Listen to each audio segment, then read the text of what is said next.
ดีโอต่อไปนี้มีภาพและเสียงที่ไม่ค่อยเหมาะสมเด็กๆที่อยากจะดูต้องมีผู้ใหญ่ที่ชอบกินข้าวในระหว่างรับชมคอยแนะนำนะจ๊ะคลิปวิดีโอต่อไปนี้เป็นแค่เหตุการณ์จำลองไม่ได้เกิดขึ้นจริงและไม่สนับสนุนความรุนแรงหรือสงครามโลกใดๆทั้งสิ้นshowing strikes on more than a dozen Iranian vessels, including what the military said were Overnight, Iran focused its attacks on the lifeblood of the region, small boats packed with explosives slamming into these oil tankers off the coast of Iraq.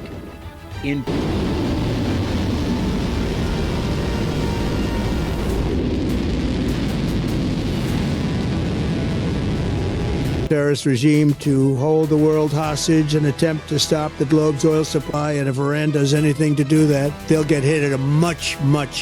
harder level. หลังจากที่ถูกโดรนไปพุ่งชนบอกว่าถูกขีปนาวุธของอิหร่านยิงใส่โดยในคลิปเนี่ยถ่ายจากมุมตึกระยะไกลพอสมควรนะครับแต่ว่าเสียงระเบิดนี่ก็ดังสนั่นหวั่นไหวนะฮะ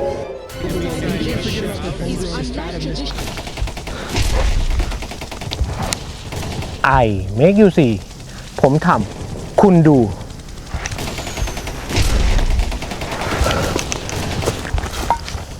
กราบสวัสดีครับผมท่านผู้ชม EP นี้ผมจะพาท่านผู้ชมมา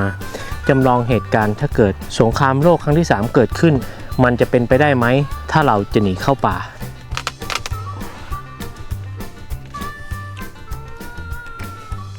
เราจะรอดไหมไปกับผมใน EP นี้ครับผมไปครับ I make you see ผมทำคุณดู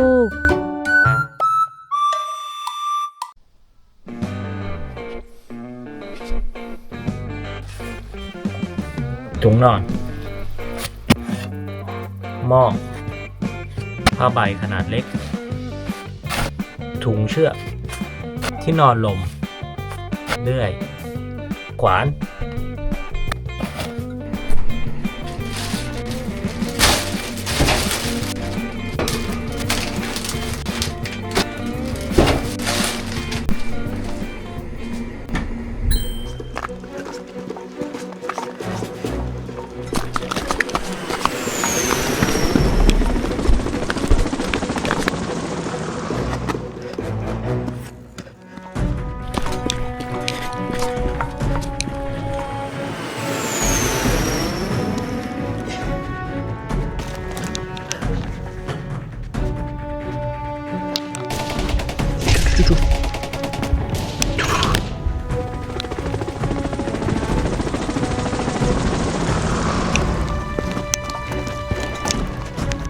ท่านผู้ชมครับ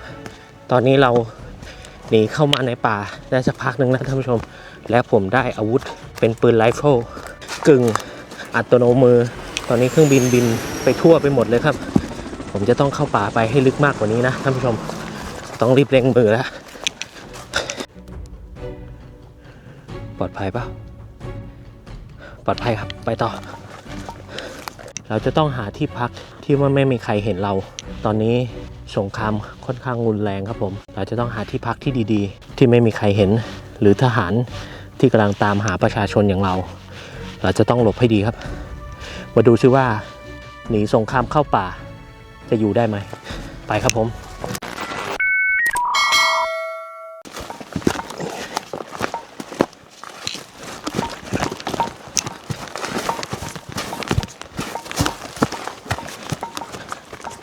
หวังว่าเครื่องบินจะมองไม่เห็นผมนะเราจะพยายามเดินเข้าป่าให้ลึกมากที่สุดเท่าที่ทำได้นะขี้กวางผมเจอกวางแถวๆนี้ท่านผู้ชมเดี๋ยวยังใหม่อยู่เลย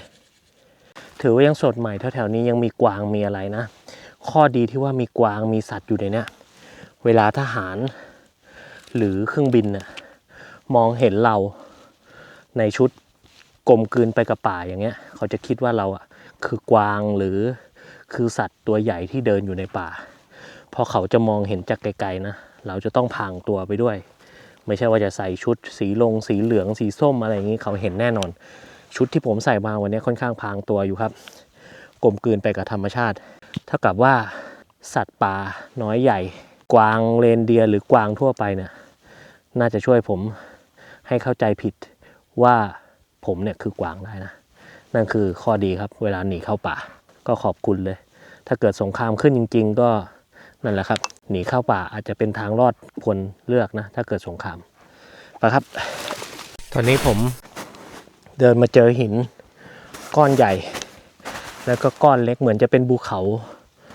ย่อมๆนะผมจะเดินเข้าไปดูเพราะว่าในนี้มันดูเป็นโพรงๆเหมือนจะหลบซ่อนตัวได้ดีนะมีหินก้อนใหญ่อยู่ด้านหน้าอยู่ข้างๆด้วยทั้งสองฝั่งแล้วมันก็เป็นโพรงเข้าไปอย่างนี้เดี๋ยวผมจะเดินเข้าไปสำรวจข้างในข้างหน่อยว่าดูซิว่าเราพอจะแคมป์ข้างในได้หรือเปล่าเพราะดูแล้วข้างในเนี้ยน่าจะหลบซ่อนตัวได้ดีมากเลยลื่นมาก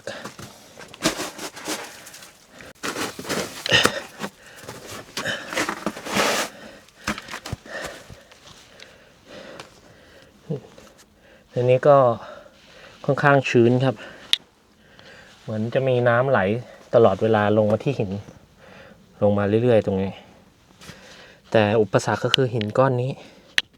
ก้อนใหญ่ก้อนนี้ถ้าผมจะนอนตรงเนี้ยผมจะต้องเอาหินก้อนใหญ่ก้อนนี้ออกแต่ผมลองขยับมันแล้วมันขยับไม่ได้ท่านผู้ชมมันแข็งมากอันนี้คืออุปสรรคของเรานะถ้าเราจะแคมป์ตรงนี้แต่ว่าโดยรวมแล้วก็โอเคอยู่ถ้าผมขยับหินก้อนนี้ได้ก็ถือว่าเราได้ที่นอนที่หลบภัยค่อนข้างดีในชั่วคราวนะเป็นที่อับสายตาข้างหน้าก็คือป่าต้นไม้เยอะมองจากระยะไกลก็มองไม่เห็นแต่ผมไม่รู้ว่าผมจะเอาหินก้อนนี้ออกหรือเปล่าไอ้ก้อนเนี่ยหรือว่าเราจะเดินไปสำรวจอีกสักหน่อยหนึ่งเผื่อเจอที่ดีกว่านี้เดี๋ยวเราไปสำรวจข้างหน้าสักหน่อยเหมือนตรงนี้จะขึ้นไปได้นะเดี๋ยวเราจะขึ้นไปดูว่าฝั่งนู้นมีหรือเปล่าเดี๋ยวเราจะทิ้งกระเป๋าไว้นี่ก่อนเพื่อที่จะไม่ให้มีเสียงกองแกงนะเราไปสำรวจข้างๆกัน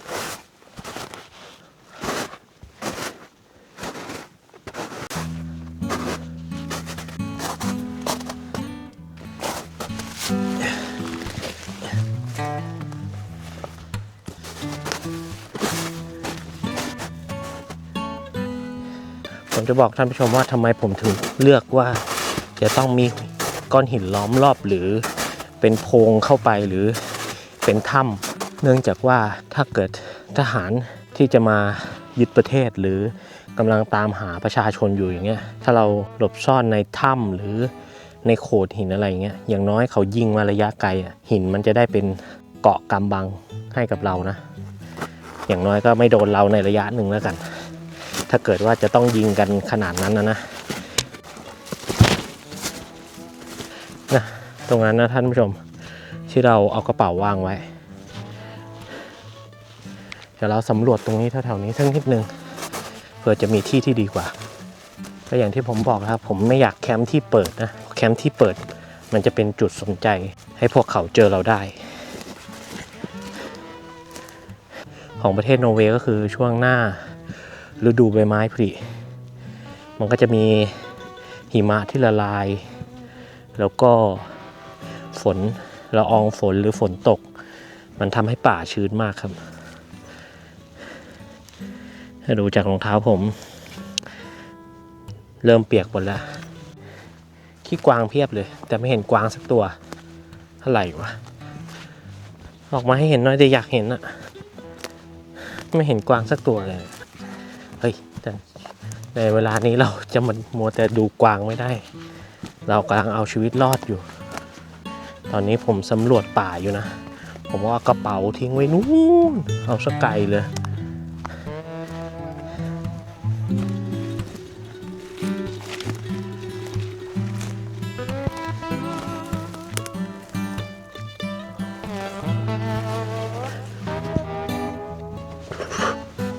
เนี่ย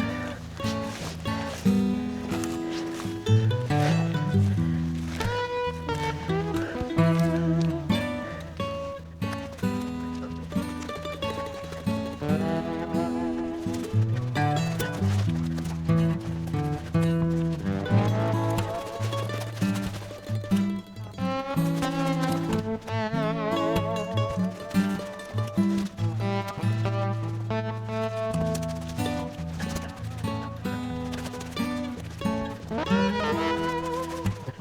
เห็นไห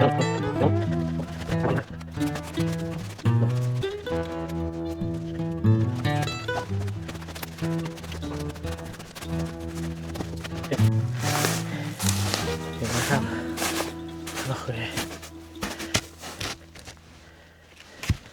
ผมจะเลือกตรงนี้แหละเป็นที่แคมป์ของเราแต่เราจะต้องเคลียร์หินข้างในสักนิดนึงนะเพื่อที่จะให้เรานอนได้และผมก็คิดว่าเป็นที่เหมาะสำหรับหลบหนีหรือมาพักชั่วคราวสักวัน2 วันแล้วก็ไปต่อนะแข็งมากท่านผู้ชม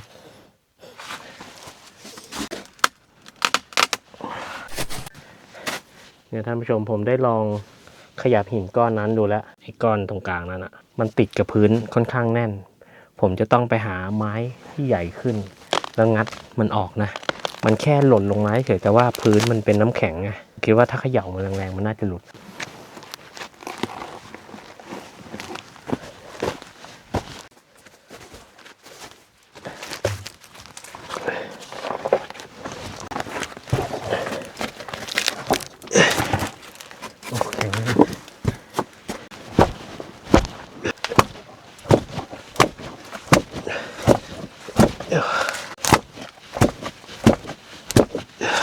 ไม่ขยับเลยท่านผู้ชม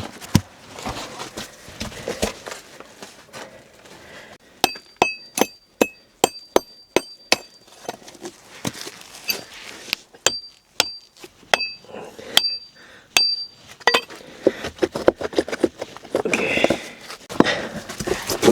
ลองทุบดู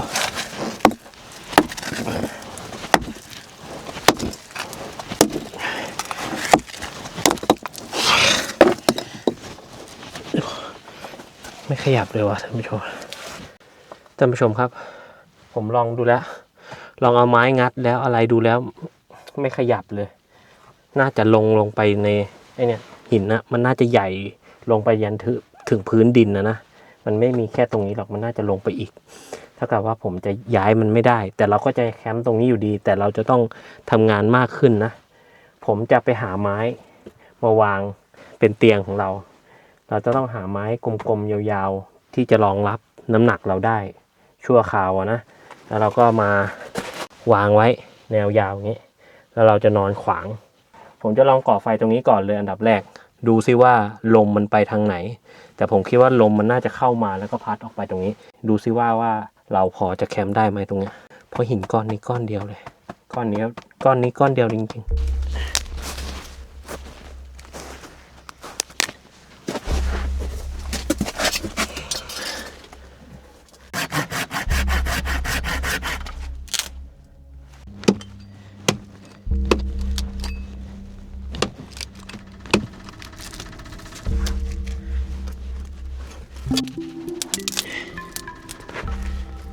ขออภัยนะครับไม่ได้พูดได้จาเลย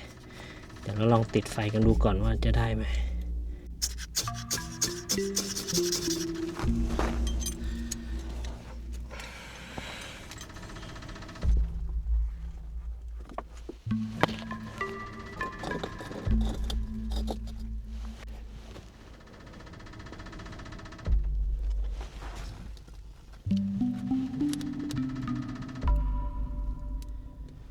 ดีขึ้นควันออกไปทางรูตรงนั้นนะเห็นปะ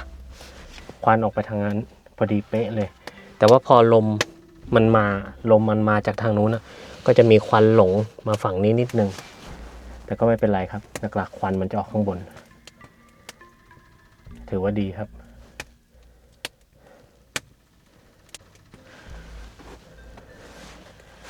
ควันออกดีครับ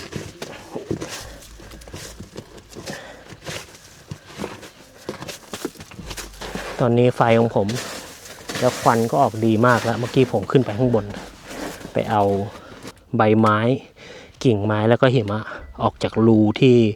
ควันมันจะออกนะเดี๋ยวผมจะเอาไอ้ต้นมอสข้างบนเห็นไหมครับตอนนี้ต้นมอสแล้วมันมีน้ำหยดลงมาผมคิดว่าผมจะเขี่ยต้นมอสออกไปให้หมดน้ำมันอาจจะไม่หยดลงมาได้นะไม่รู้จะช่วยหรือเปล่าแต่ก็จะลองดู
ผมก็เลยคิดว่าน่าจะทำหลังคาสักหน่อยหนึ่ง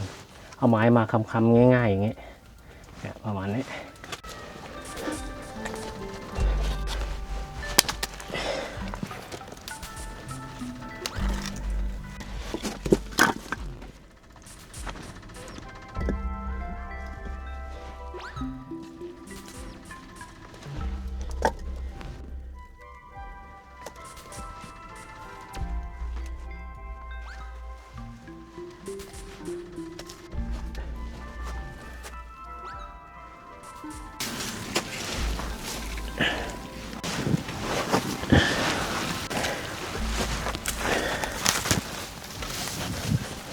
ได้แล้วครับข้างบนของผมหน้าตาเป็นแบบนี้ก็จะปิดในระหว่างช่องของก้อนหิน2ก้อนนะน้ำค้างมันจะได้ไม่ลงมาแล้วก็มีไฟ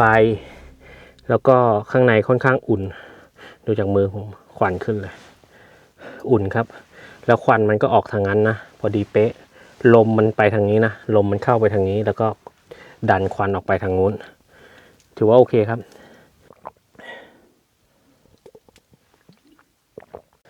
เรามาทำที่นอนกันต่อดีกว่าเพราะเรายังไม่ได้ที่นอนที่เป็นหลักเป็นแหล่งถ้าเราหนีมาเข้าป่าขนาดนี้ที่นอนมันน่าจะทำให้เรามีกำลังวังชาที่ดีขึ้นถ้านอนอิ่มกินอิ่มเราก็จะหนีได้ไกลขึ้นสิ่งสำคัญเวลาเราหนีเนี่ยของกินและการพักผ่อนนี่สำคัญครับ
โอเคครับท่านผู้ชมตอนนี้ก็ที่พักของผมเริ่มเป็นรูปเป็นร่างแล้วก็แคบมากกำแพงนี่ค่อนข้างชื้นครับผมคิดว่าตอนที่เรานอนเราน่าจะต้องใช้ผ้าใบคลุมตัวเราเพื่อไม่ให้เปียกหรือถุงนอนเปียกนะตอนนี้ผมก็ได้ฟืนมาจำนวนหนึ่งแต่ผมคิดว่าไม่น่าจะพอสำหรับคืนนี้เราจะต้องหาเพิ่มข้างในนี้อุ่นมากครับไฟของผมก็ลุกดีผมคิดว่าคืนนี้ก็จะนอนไม่ถือว่าสบายแต่ก็พอนอนได้ผมคิดว่าเราเริ่มที่จะนอนได้แล้วไม่น่าจะมีปัญหาคือนอนได้เลยอ่ะตอนนี้เราจะต้องไปตักน้ำก่อนเพราะยังมีแสงแดดอยู่นะเพราะน้ำต้องไปเอาไกลอยู่เดี๋ยวเราจะไปตักน้ำก่อน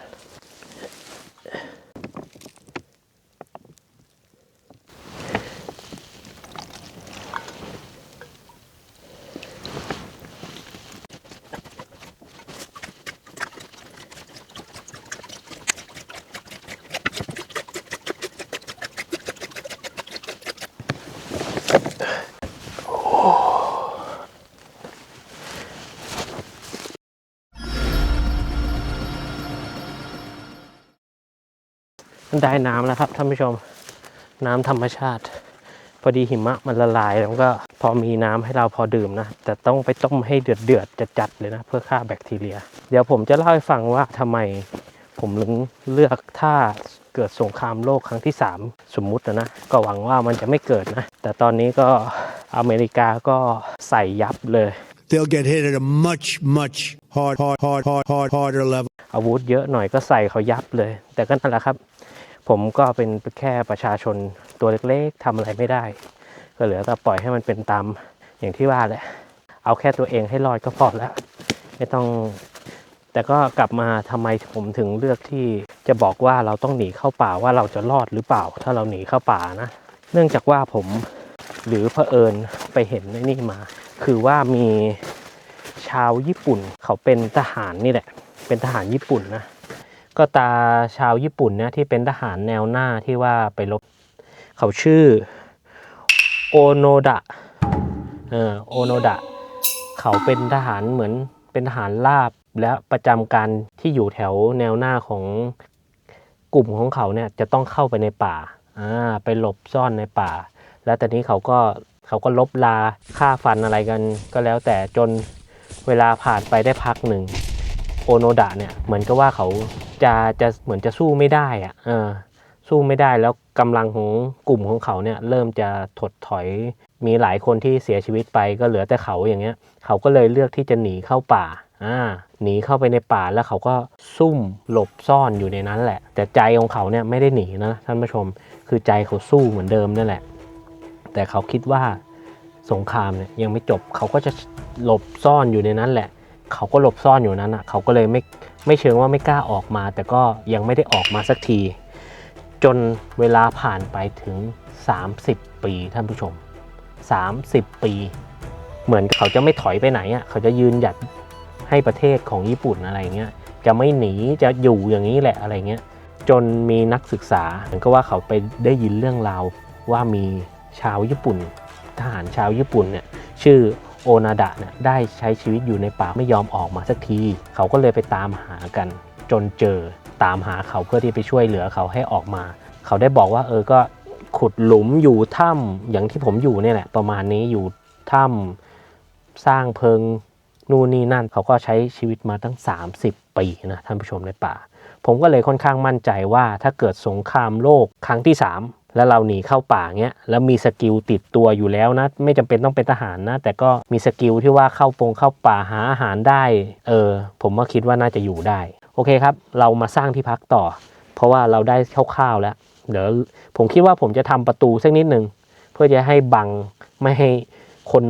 นอกหรือทหารที่กำลังตามหาผมสมมุตินะนี่เป็นเรื่องสมมุตินะทหารหรือเครื่องบินเนี่ยที่กำลังตามหาคนหนีเข้าป่าเนี่ยมองเห็นผมได้ผมก็เลยคิดว่าน่าจะทำประตูขึ้นมาเป็นไม่ให้ใครมองเห็นผมว่าผมอยู่ข้างในนะ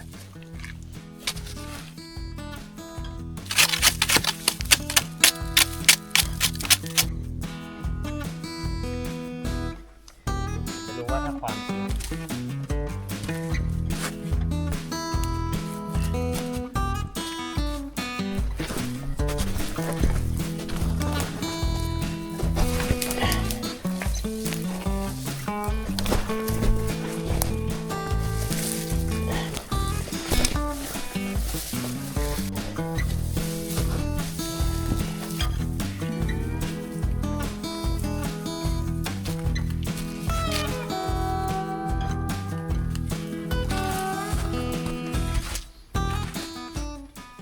พรางตัวค่อนข้างดีเลยท่านผู้ชมถ้าใครที่เดินเข้ามาเนี่ยไม่ได้เห็นควันไฟของผมนะแทบจะไม่รู้เลยว่ามีคนอยู่ข้างในเนี่ยนึกถึงตอนไหนรู้เปล่าท่านผู้ชมแบบเนี้ยคิดถึงตอนเด็กๆที่เราไปเล่นในกองฟางกองฟางที่เอาไว้ให้งัวให้ควายกินเราก็จะขุดแล้วก็เข้าไปอยู่ข้างในใช่ไหมแล้วก็เอาเสื่อไปปูนอน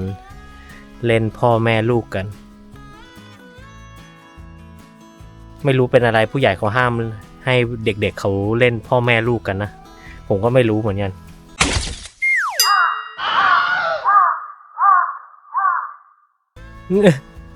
โอเคครับก็นั่นแหละก็เป็นความทรงจำดีๆที่ว่าเรา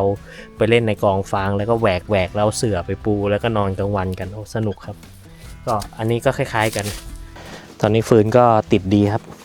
ไฟก็ลุกดี ข้างในนี่อุ่นเลย ถ้าผมปิดประตูไปด้วยผมคิดว่าน่าจะอุ่นกว่านี้นะ โอเคเดี๋ยวเราเอาของเข้าไปข้างในนะท่านผู้ชม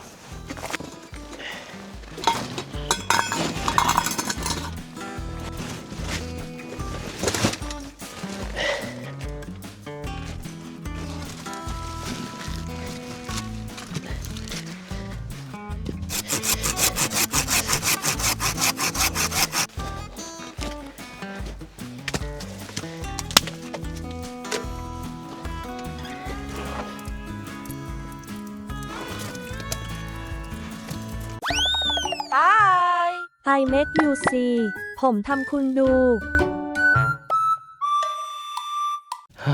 ท่านผู้ชมครับ โอ้ก็ได้ฟืนมาจำนวนหนึ่งเลย เดี๋ยวตากถุงมือก่อน นี่ตากตรงนี้เลยอุ่นมากครับ เดี๋ยวผมจะเอาไอ้ตัววัดอุณหภูมินะมาแขวนไว้ตรงนี้ มาดูซิว่าข้างในเนี่ยอุ่นขนาดไหน ระหว่างหิน2ก้อนแล้วก็มีกองไฟอยู่ตรงนี้นะ ผมคิดว่าฟืนของผมเนี่ยน่าจะพอสำหรับคืนนี้เลยถ้าไม่พอก็เดี๋ยวผมจะไปเตรียม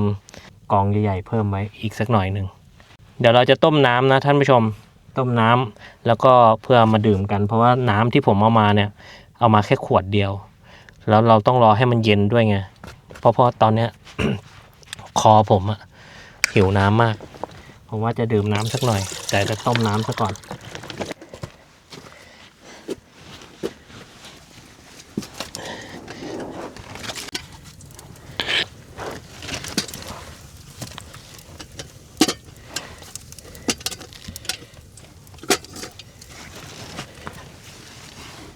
ท่านผู้ชมขอโทษเรื่องมุมกล้องด้วยนะครับเพราะที่มันแคบมากตอนนี้น้ำผมเดือดแล้วก็การเอาตัวรอดหรือหลบภัยหนีใครสักคนหนึ่งที่แบบนี้เหมาะมากครับค่อยๆกรองนะครับท่านผู้ชมเพราะว่าเศษตะกอนเพียบเลยมีเศษตะกอนเพียบเลย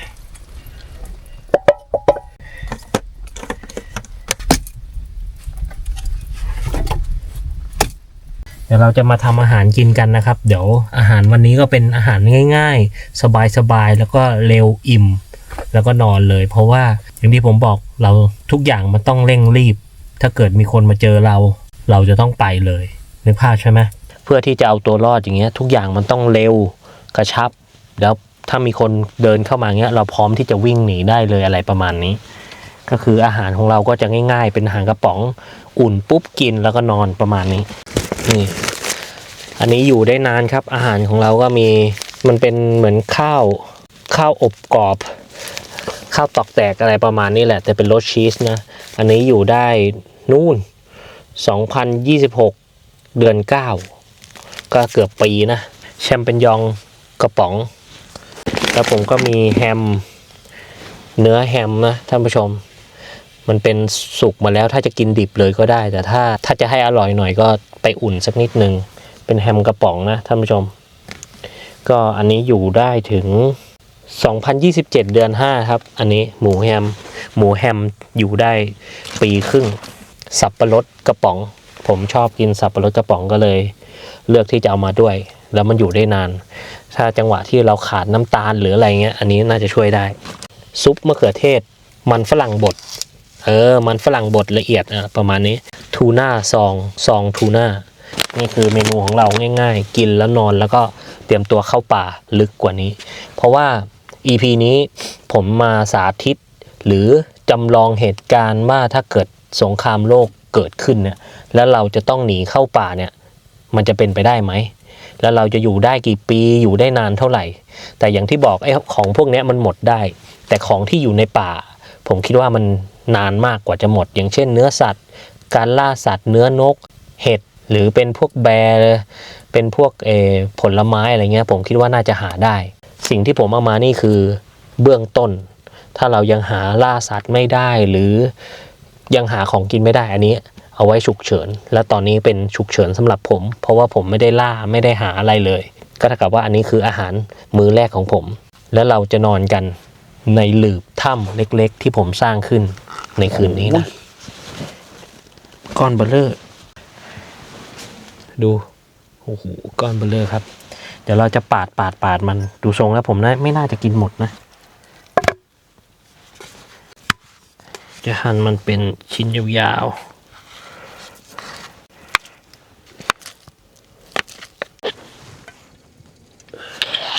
บุกขอโทษเรื่องมุมกล้องนะครับผมจะต้องทำให้เป็นมุมมองที่หนึ่งที่มันแคบมากมันไม่สามารถตั้งกล้องได้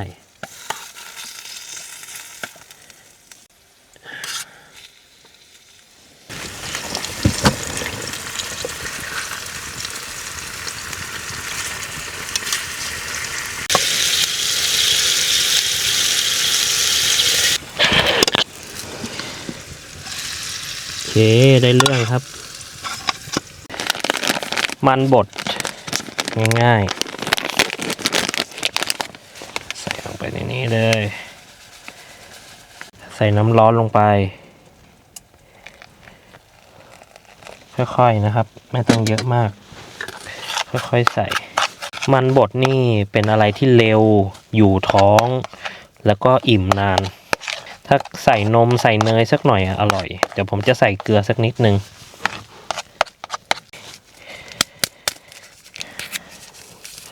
เกลือกับพริกไปเลย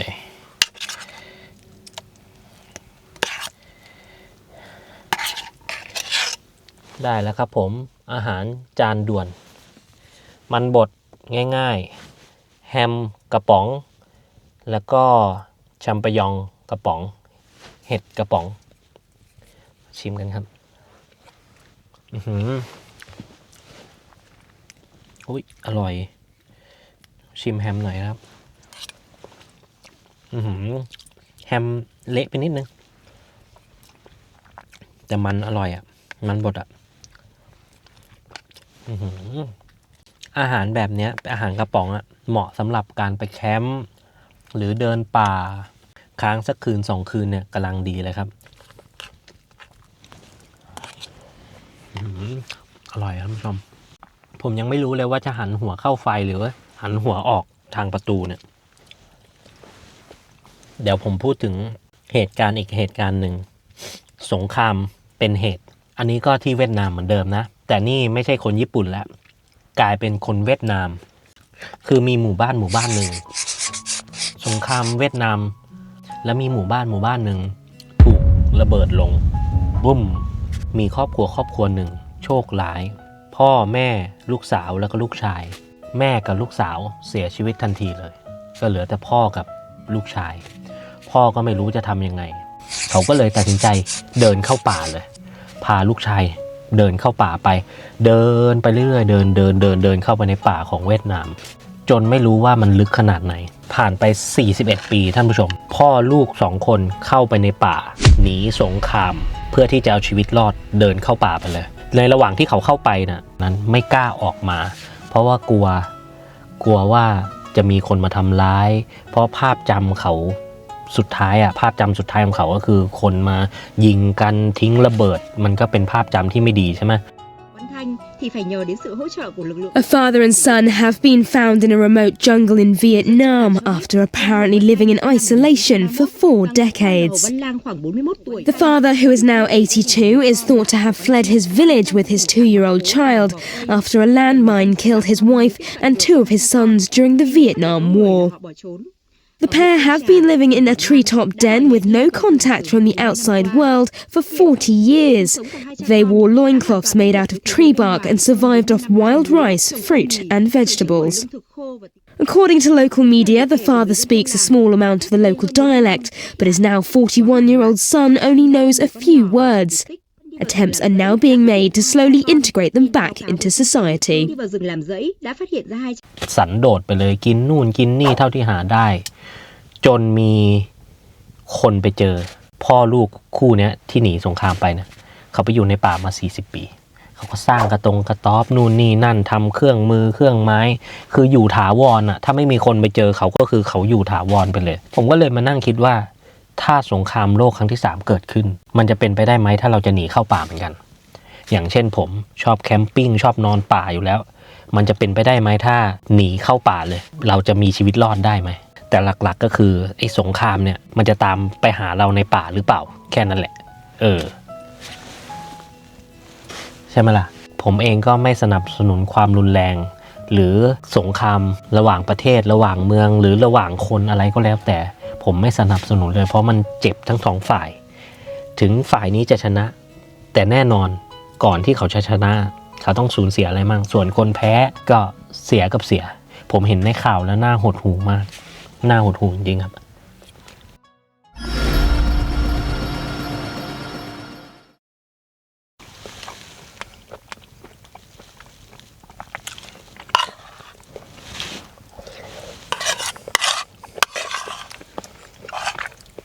เรียบร้อยครับผมท่านผู้ชมเดี๋ยวทำความสะอาดแป๊บน้ำมัน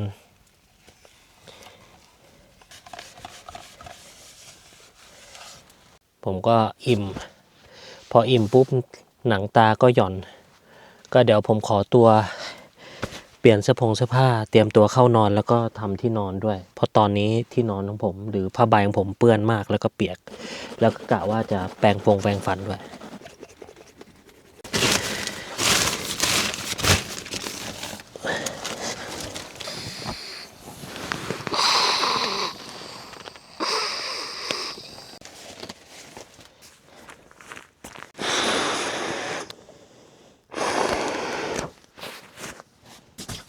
ถึงเวลาเข้านอนแล้วตอนนี้ก็มืดไปหมดแล้ว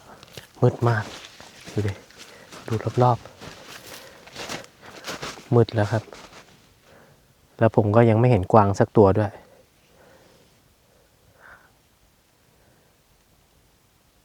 เราเข้าไปที่พักของเราดีกว่าจะเรียกที่พักก็ไม่ถูกที่ปลอดภัยหลุมหลบภัยดีกว่าดีไหมเดี๋ยวเราจะเข้าไปแอบอยู่ข้างในใช้ชีวิตในนั้น1 คืนไปครับ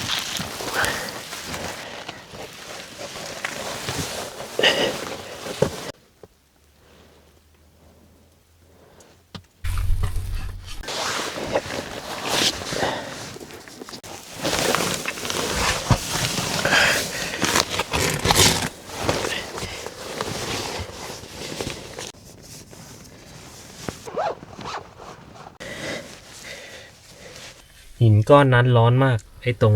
นั่นอะกองไฟอยู่ข้างล่างแล้วก็หินมันเป็นโพรงอยู่นะท่านผู้ชมดูนี่เนี่ยก็จะอย่างนี้ไอ้หินก้อนเนี้ยร้อนมากเนี่ยร้อนแล้วมันก็ทำให้เป็นเหมือนฮีตเตอร์ของผมนะมันจะร้อนตลอดแล้วตอนนี้เวลาหินร้อนมันร้อนนานนะเหมือนซาวน่าเลยแต่ว่าข้อเสียก็คือน้ำเห็นไหมครับน้ำมันละลายเพราะข้างบนมันเป็นน้ำแข็งไงเป็นหิมะแล้วมันก็ละลายลงมาก็ตอนนี้ผมอยู่ในหลืบของหินเฉยๆพอข้างในมันร้อนข้างนอกมันก็เลยละลายการหนีเข้ามาในป่าก็เป็นทางหนึ่งที่พอจะเลือกได้แต่ก่อนที่เราจะเข้ามาในป่าเนี่ยผมว่าน่าจะทุกประเทศเอาอย่างประเทศนอร์เวย์แล้วกันประเทศนอร์เวย์หรือประเทศสวีเดนเนี่ยเขาจะมีที่บังเกอร์มันคือบังเกอร์ท่านผู้ชมมันเป็นบังเกอร์ที่ให้ประชาชนถ้าเกิดสงครามหรืออะไรก็แล้วประชาชนเนี่ยเข้าไปหลบรวมกันอยู่ในใต้ภูเขามั่งใต้ดินมั่งแล้วก็ที่ปลอดภัยที่รัฐบาลเขาสร้างขึ้นมาแบบแน่นหนานะไอ้บังเกอร์แบบเนี้ยมันจะมีทุกจังหวัดแต่ละจังหวัดมีหลายๆที่อย่างเช่นประเทศนอร์เวย์เนี่ยก็มีแล้วเขาก็จะส่งไปที่ข้อความในโทรศัพท์เลยว่าบังเกอร์อยู่ตรงนี้นะที่ใกล้ที่สุดประมาณนี้คนหลายๆคนที่คิดว่าหนีเข้าป่ามันน่าจะปลอดภัยเพราะมันเคยเกิดขึ้นมาแล้วอย่างที่ผมเล่าให้ฟังว่ามีทหารญี่ปุ่นแล้วก็มี2พ่อลูกชาวเวียดนาม2พ่อลูกชาวเวียดนามที่หนีเข้าไปในป่าแล้วก็ไปอยู่ในป่าหลาย10 ปี30 ปี41 ปีอะไรอย่างนี้เลยนะก็สำหรับค่ำคืนนี้ผมก็จะนอนเงียบๆให้ทุกอย่างผ่านไปได้ด้วยดีเจอกันพรุ่งนี้เช้าสำหรับค่ำคืนนี้นอนหลับฝันดีลาตรีสวัสดีครับผม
กราบสวัสดีตอนเช้าอีกครั้งครับผมท่านผู้ชม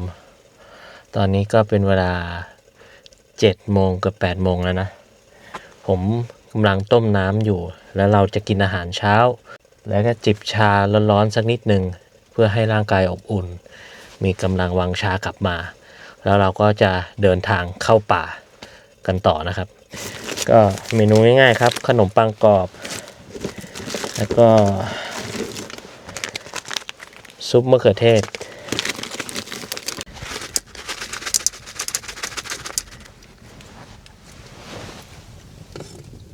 จิบชากันสักหน่อยครับก่อนเดินทางกันต่อโอเคได้แล้วครับผมซุปมะเขือเทศของเราทูนฟิชครับ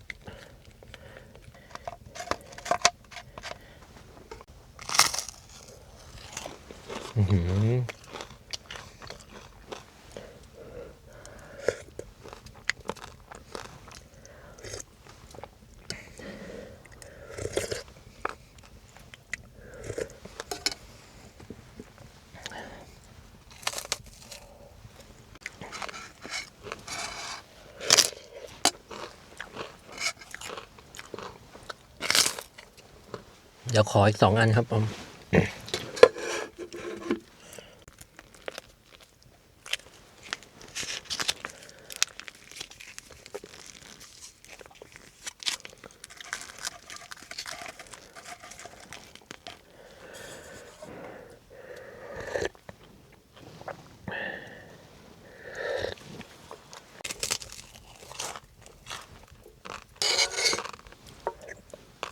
ผมก็กินอาหารเช้าเสร็จเป็นที่เรียบร้อยแล้วครับผมก็รู้สึกอบอุ่นแล้วก็มีกำลังวังชากลับมาแล้วเดี๋ยวเราจะเก็บข้าวของแล้วก็รื้อแคมป์ของเราเพื่อที่จะกลบร่องรอยไม่ให้คนที่ตามเรามาเนี่ยรู้ว่าเราเคยมาแคมป์ตรงนี้เพราะว่าร่องรอยมันจะทำให้มาถึงเราได้โอเคครับเรารื้อแคมป์กัน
ถึงเวลาต้องเดินทางกันต่อแล้วครับ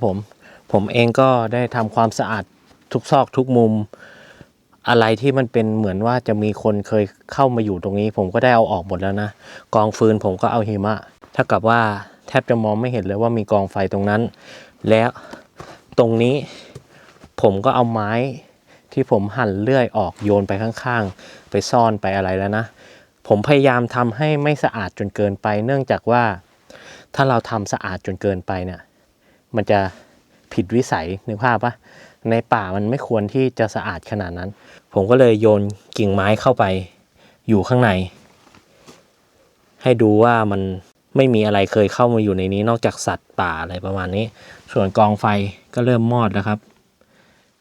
สำหรับ EP นี้กราบขอบพระคุณแล้วเจอกันใหม่ EP ถัดไปครับผมไว้เจอกันครับสวัสดีครับผม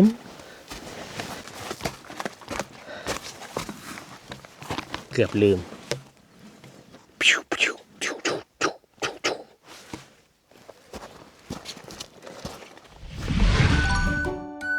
ฝากกดแชร์กดไลค์กดติดตามด้วยนะครับจะเป็นกำลังใจให้ทางเรา I Make You See ได้มากเลยขอบคุณมากครับ